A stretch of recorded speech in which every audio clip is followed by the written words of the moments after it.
Mobile corona hospital. Corona नाम की महामारी चीन से होते हुए हमारे देश में पूरी तरह से फैल चुकी है। सभी लोग इस महाबीमारी से परेशान हैं और इसके बचने के सभी उपाय कर रहे हैं, लेकिन फिर भी काफ़ी लोग ऐसे हैं जो इस महाबीमारी का शिकार हो चुके हैं। चांदपुर में भी ये बीमारी फैल चुकी है। इस बीमारी से बचने के लिए गांव की पंचायत में एक बैठक होती है। भाइयों, जैसे आप सभी जानते हैं, कोरोना महामारी हमारी पंचायत में भी फैल चुकी है। हमें इससे बचने के पूरे उपाय करने चाहिए। हाँ मुखिया जी, हम सभी तरह के उपाय कर रहे हैं। कोई किसी से मिलजुल नहीं रहा है। शादियाँ और सभी समारोह भी रोक दिए गए हैं। गांव के मंदिर भी बंद कर दिए गए हैं। लेकिन मुखिया जी, हमारे गांव से हॉस्पिटल काफ़ी दूर है। हमें इस विषय में कुछ करना चाहिए। ब्रिज मोहन, जो एक पेशे से मैकेनिक थे, वो पीछे बैठे ये सारी बातें सुन रहे थे।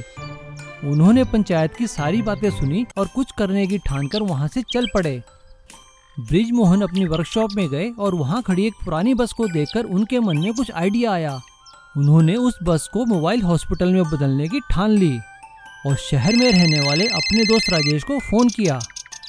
यार राजेश, मैं सोच रहा हूँ कि ये बस को एक मोबाइल कोरोना वायरस के इलाज के हॉस्पिटल में बदल दूँ। इसके लिए मुझे तुम्हारा सहयोग चाहिए। हाँ हाँ, क्यों नहीं ब्रिजमोहन, तुम्हारा इरादा अच्छा है। मैं कल ही शहर से चलते फिरते हॉस्पिटल में जो सामान लगेगा वो लेकर आता हूँ। आखिरकार हूँ तो मैं इसी गांव का बेटा ना। ब्रिजमोहन और राजेश दोनों बस को चलते फिरते मोबाइल कोरोना वायरस हॉस्पिटल में बदलने के लिए लग जाते हैं और 3 दिनों की दिन रात मेहनत करने के बाद दोनों ब्रिजमोहन के एक साथी मैकेनिक की मदद से उस पुरानी बस को ठीक करके एक चलते फिरते मोबाइल कोरोना हॉस्पिटल में बदल देते हैं, जिसमें कि कोरोना वायरस पीड़ितों के लिए 5 बिस्तर लगे थे और कोरोना वायरस संक्रमण का जांच के लिए इंतजाम भी था। 4 दिनों की मेहनत के बाद जब चलता फिरता हॉस्पिटल तैयार हो जाता है तो ब्रिजमोहन बस को लेकर मुखिया के पास जाते हैं। मुखिया जी, जरा बाहर आइए। नमस्कार ब्रिजमोहन जी, आप कहिए। अरे ये बस कैसी? मुखिया जी, ये बस नहीं, ये आपकी समस्या का इलाज है, जिसके बारे में आप उस दिन पंचायत में बात कर रहे थे। इनसे मिलिए, ये हैं डॉक्टर राजेश। इनके साथ मिलकर मैंने ये चलता फिरता मोबाइल कोरोना हॉस्पिटल बनाया है, जिससे हम अपनी पंचायत में घूम घूम कर लोगों को कोरोना वायरस के बारे में जानकारी देंगे और उनका इलाज भी कर सकेंगे। डॉक्टर राजेश, ये कौन है? मैंने इन्हें पहचाना नहीं। मुखिया जी, आपने मुझे पहचाना नहीं? मैं राजेश हूँ, धर्मदास जी का बेटा। मुखिया पंचायत बुलाकर सभी लोगों से उस हॉस्पिटल का परिचय कराता है। सभी गांव वाले ब्रिजमोहन और डॉक्टर जी का धन्यवाद करते हैं। दोनों से प्रेरणा पाकर गांव के कुछ नौजवान भी उनकी सहायता के लिए आगे आते हैं और वे लोग कोरोना वायरस से लड़ने के लिए कोरोना वॉरियर के रूप में चलते फिरते मोबाइल हॉस्पिटल में काम करने लगते हैं। दोस्तों, हमें इस कहानी से प्रेरणा लेनी चाहिए और कोरोना वायरस से लड़ने के लिए जो हो सके वो करना चाहिए, ताकि हम इस महामारी को अपने देश से जड़ से खत्म कर सकें। जैसे कि ब्रिजमोहन और डॉक्टर राजेश ने चलता फिरता मोबाइल कोरोना हॉस्पिटल बनाकर करने की ठानी है। एक गांव में राम और श्याम नाम के 2 भाई रहते थे। राम पढ़ाई लिखाई में बहुत होशियार था। दूसरी तरफ श्याम पढ़ाई लिखाई में बिल्कुल भी होशियार नहीं था। उसका ध्यान पढ़ाई में कम और खेल कूद और बाकी चीज़ों में अधिक था। नंबर कम आने के कारण स्कूल में श्याम के टीचर उसे डांटते रहते थे। राम और श्याम हो तो तुम दोनों भाई, लेकिन राम पढ़ाई में इतना अच्छा है और श्याम तुम्हारे नंबर हमेशा कम क्यों आते हैं? डांट पड़ने पर श्याम उदास हो जाता है। वो दोनों स्कूल से वापस घर पहुंचते हैं तो उनके पिताजी उनसे पूछते हैं, क्या बात है श्याम कुमार, इतना मुंह क्यों लटकाया है? लगता है आज फिर स्कूल में डांट पड़ी होगी। यह सुनकर श्याम कुछ नहीं बोलता और चुपचाप घर से बाहर निकल जाता है। राम अपने पिताजी को सब बताता है। श्याम के पिता श्याम को ढूंढते हुए घर के पीछे जाते हैं तो देखते हैं कि श्याम वहाँ पे कुछ न कुछ ड्राइंग बना रहा था और लोहे के टुकड़ों से अजीब अजीब खिलौने बना रहा था। वह उसका कान पकड़कर उसे खूब मारते हैं। पिताजी, मुझे क्यों मार रहे हो? ज्ञान का मतलब केवल अच्छे नंबर लाना ही तो नहीं है ना? अगले दिन जब राम और श्याम के पिता दोनों को अपनी बाइक पर बिठाकर स्कूल ले जा रहे थे, तभी गांव के मुख्य चौराहे पर एक नया ट्रैफिक पुलिस वाला आया था। उसने उन लोगों की बाइक को रोका। एक बाइक पर 3 सवार, चलो बाइक साइड में लगाओ, तुम्हारा चालान होगा। अरे साहब, हम तो रोज ही स्कूल जाते हैं, बच्चे ही तो हैं, माफ कर दीजिए। नहीं, तुम लोगों का चालान होगा। और उसने उनका चालान काट दिया। अब वह पुलिस वाला सभी लोगों के चालान काटने लगा। सभी लोग उसके हाथ पैर जोड़ने लगे। अरे साहब, अब बच्चों को स्कूल भी ना छोड़ें क्या? देखो, अगर तुम्हारे अधिक बच्चे हैं तो तुम लोग बस या कार खरीद लो, लेकिन बाइक पर 2 से ज्यादा नहीं चलेंगे। यह सुनकर सभी लोग राम और श्याम के घर के आगे इकट्ठा होकर बातचीत करते हैं। लगता है अब कार, जीप या बस खरीदनी ही पड़ेगी, वरना ऐसे तो हम चालान ही भरते रह जाएंगे। हाँ, तुम ठीक कहते हो भाई, देखते हैं, करते हैं कुछ। इतने में श्याम कहता है, पिताजी, आपको कुछ करने की आवश्यकता नहीं है, आप मेरे साथ आइए। और वह उनको घर के पिछवाड़े ले जाता है। वहाँ पर सब लोग यह देखकर हैरान हो जाते हैं कि श्याम ने अपनी मेहनत से एक मिनी बस बनाई हुई थी। अरे बेवकूफ, इसका क्या करें हम? इसे धकेल कर ले जाएं क्या? नहीं पिताजी, आप अपनी बाइक लेकर आइए। पिताजी, अब आप बाइक चलाइए, देखिए बस भी उसके साथ साथ चलेगी। सब लोग देखकर हैरान हो जाते हैं। इस श्याम ने तो एक बाइक वाली बस का आविष्कार किया है। अगले दिन सभी बच्चे उस बस में बैठ जाते हैं। बाइक वाली बस जब गांव के चौराहे पर पहुंचती है, तब पुलिस वाला उसे रोकता है। रुको रुको रुको रुको, क्या मजाक है ये? पुलिस अंकल, ये मजाक नहीं, ये बाइक वाली बस है। या किसी कानून में ये लिखा नहीं है ना कि बाइक बस को नहीं खींच सकती? पुलिस वाला चुप हो जाता है।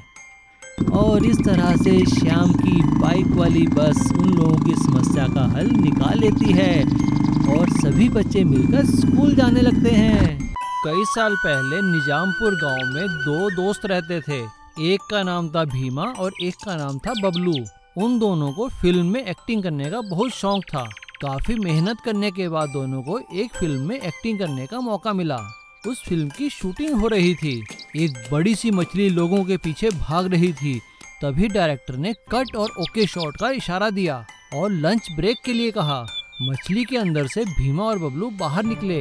यार बबलू, हम लोग तो यहाँ हीरो बनने के लिए आए थे, लेकिन इसने हमें कहाँ फंसा दिया, क्या रोल दिया है हमें। हाँ भीमा, ऐसा तो हमने कभी सोचा ही नहीं था कि हमें खिलौना मछली को चलाएंगे।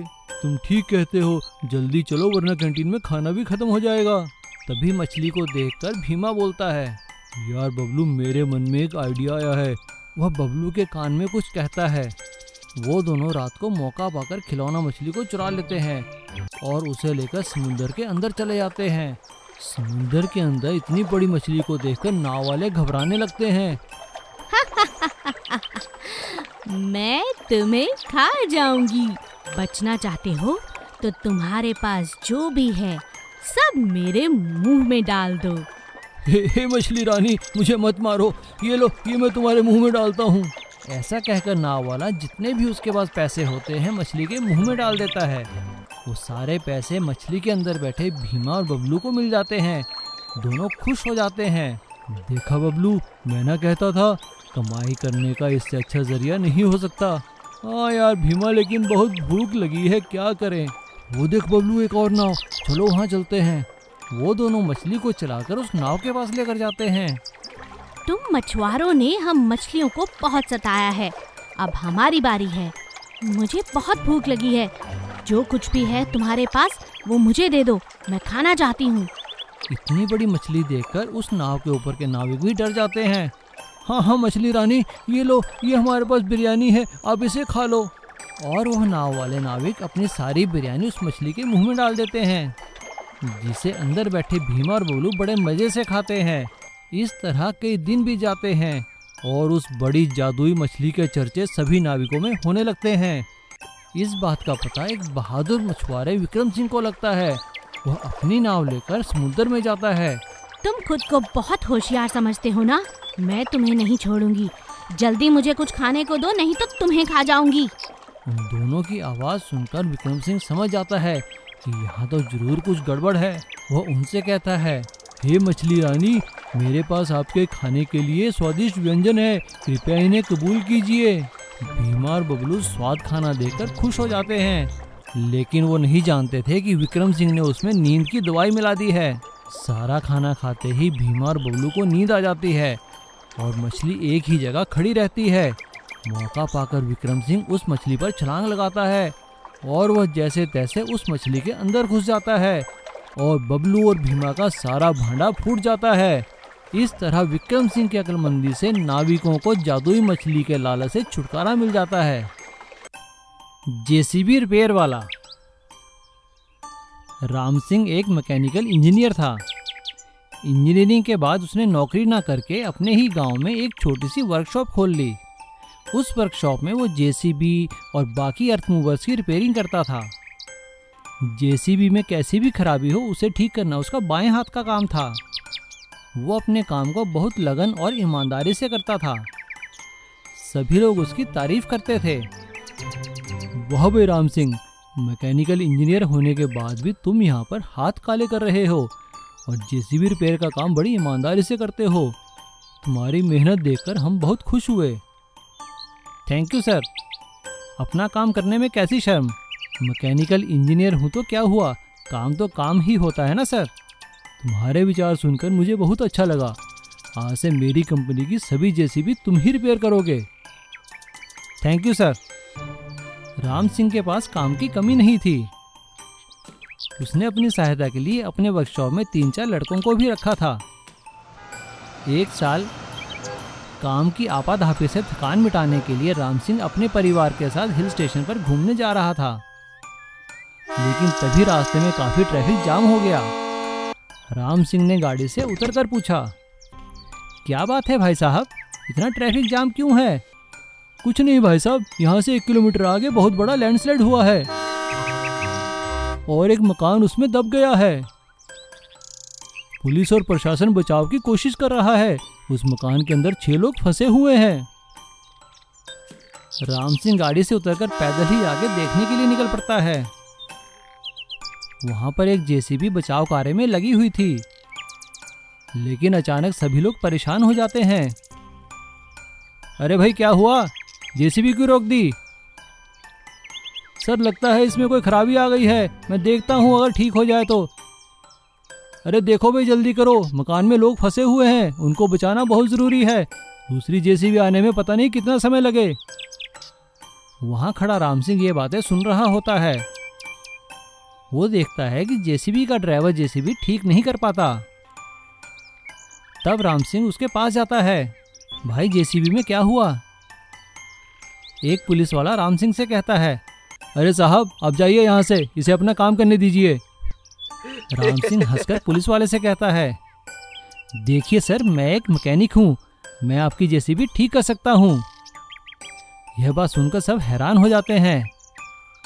राम सिंह 10 ही मिनट में जेसीबी ठीक कर देता है और दोबारा से बचाव कार्य शुरू हो जाता है और जेसीबी समय पर मलबा हटाकर मकान में फंसे लोगों को बचा लेती है।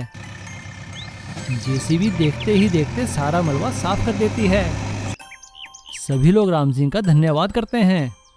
अरे नहीं सर, धन्यवाद की क्या बात है, ये तो मेरा फर्ज था। और सड़क खुलते ही राम सिंह अपनी छुट्टी मनाने हिल स्टेशन की ओर निकल पड़ता है। सभी लोग तालियां बजाकर राम सिंह को अलविदा कहते हैं। Please subscribe.